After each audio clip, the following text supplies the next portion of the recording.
अमेरिकी राष्ट्रपति Donald Trump ने एक ऐसे बिल को हरी झंडी दे दी है जो भारत समेत कई देशों के लिए बड़ी परेशानी खड़ी कर सकता है। इस बिल का नाम है सैंक्शनिंग रशिया एक्ट ऑफ 2025, जिसके तहत अमेरिका उन देशों पर 500% तक टैरिफ लगा सकता है जो रूस से पेट्रोलियम या यूरेनियम उत्पाद खरीदते हैं। यूक्रेन युद्ध शुरू होने के बाद से भारत रूस से रियायती दरों पर कच्चा तेल खरीद रहा है।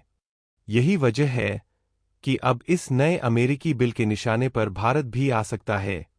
अमेरिकी सीनेटर लिंडसे ग्राहम ने बताया कि राष्ट्रपति ट्रंप की मंजूरी के बाद यह बिल अब कांग्रेस में दोनों पार्टियों की स्वीकृति के लिए आगे बढ़ चुका है और अगले सप्ताह इस पर वोटिंग हो सकती है। अगर यह बिल कानून बनता है तो अमेरिका भारत से आयात होने वाले सामानों और सेवाओं पर 500% तक का भारी शुल्क लगा सकता है। गौर करने वाली बात यह है कि राष्ट्रपति ट्रंप पहले ही भारत पर रूसी तेल खरीदने के कारण 25% अतिरिक्त टैरिफ लगा चुके हैं, जिससे भारत पर कुल टैरिफ 50% तक पहुंच गया है।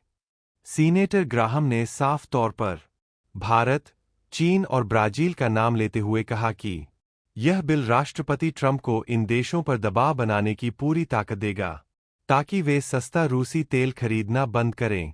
अमेरिका का आरोप है कि रूस से तेल खरीदकर ये देश राष्ट्रपति पुतिन की युद्ध मशीन को फंड कर रहे हैं और यूक्रेन में चल रहे युद्ध को आगे बढ़ा रहे हैं। बिल में यह भी कहा गया है कि अगर रूस यूक्रेन के साथ शांति समझौते से इनकार करता है तो कम से कम 500% टैरिफ लागू किया जाएगा। हालांकि अगर रूस शांति समझौते पर सहमत होता है तो ये प्रतिबंध हटाए जा सकते हैं, लेकिन अगर भविष्य में समझौते का उल्लंघन हुआ या यूक्रेन में नई सैन्य कार्रवाई हुई तो प्रतिबंध फिर से लागू हो जाएंगे।